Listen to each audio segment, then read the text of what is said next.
the ancients sacrificing young virgins to the gods. That was children, basically. That's what we're talking about. What they're doing is systematically triggering terror in the sacrificial victim. The greater the terror they can elicit, the greater the offering to the gods. So it's all about terrorizing the victim. When people are exhibiting emotion or thought energy, like terror, for instance, you can see the body language of how they're feeling, because they're screaming or they're terrified or whatever. And if you're sensitive, you can pick up these vibrations and you can feel what they're feeling.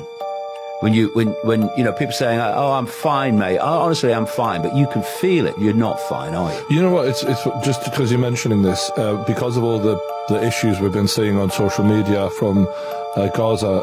Seeing all these children all over my Twitter timeline crying and upset, it hits you immediately. Yeah, like you feel it. Yeah, it's a vibrational connection. Yeah. You're picking up what they're giving off. And so you can feel that and you can see the body language. What you can't do is see the frequencies. Mm-hmm. Why? Because they're being given off outside of our visible light, human system, and they're going into this astral dimension. That's why we can't see them. That's why we can't see the astral unless we have psychic abilities. And these gods on this peripheral lower frequency band of this astral dimension are absorbing these frequencies which the sacrifice is giving off. That's the sacrifice to the gods. And what happens in this world of the Satanists who are doing this in our reality, in the human reality, they then drink the blood of the sacrifice, because the chemical expression of that terror releases an adrenaline into the blood, which to them is like a drug. It's like a high. And they drink the blood, and people have seen this happen, have described how when they drink the blood, they go bloody wild often because of the effect it has upon them. And this is where adrenochrome comes from. And then I'm investigating these rich and famous billionaires of today who are players in this cult. And again and again and again, I'm led into Satanism and pedophilia. Those two are absolutely connected. For reasons I explain in the books. And what are these bloody billionaires doing satanic ritual sacrifices to their version of the gods, right? It's just like the Owl God, where we seen the footage that Alex Jones took. Yeah, in Bohemian Grove. Yeah, with George Bush and all of them were there. Al Gore was there. They're doing it to the same gods, right? They're same frickin' entities that the ancients were doing the sacrifices to and were terrified of. These people today are doing the sacrifices to in the cult. And I've talked to people all over the world over the decades. I've been doing this a long time. 34 years I've been doing it now, coming up 34 years. And I've met Satanists and people that took part in rituals against their will, who have told me of their experiences. And these are major players like the Royal Family, British Royal Family, Dutch Royal Family, all that stuff, all major players in this satanic ritual culture. And so then I asked that question I mentioned a few minutes ago. Oh, so what do the gods get out of it? I take you back to the first Matrix movie, and the Morpheus character holds up a battery and he says, the Matrix is a computer-generated dream world designed to turn humans into one of these, a battery.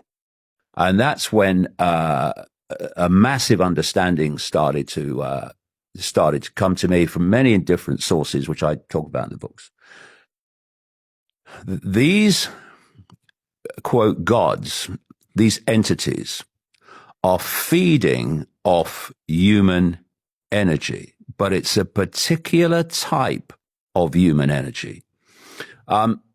This is mainstream science. Again, every time we feel emotion, every time we think, we're generating frequencies. And those frequencies, in terms of what the frequencies are, relate to the nature of the emotion and the nature of the thought. And scientists have worked out what these frequencies are for different emotions, right? And is that like when you go into a room and you kind of feel like, oh, there's a bad energy in here? Yeah. You know what I mean? Yeah. I mean, if you go into an old house where there's been a lot of really bad things gone on, see, when the bad things are going on, the people involved in the bad things are giving off that vibe. And unless someone goes into that house and changes the frequency, they sit there vibrating. So you go into it and you think, oh, this is horrible, God, because you're picking the vibe up, right? So these are the energies I'm talking about. So these entities, by their very nature, are very low vibrational in nature, because anyone that wants to impose their will and manipulate and cause suffering and war and death and destruction is in a very low vibrational state. And if they're going to feed off human energy, they can only feed off it if we are delivering it within the band of frequency they can absorb. Because otherwise, if we were in a world of love and joy and happiness and peace, then we'd be giving off frequencies, yes, but much higher, more expanded frequencies, and they wouldn't be able to absorb them, like radio stations in the old analog system, sharing the same space but not interfering with each other because they're on different wavelengths.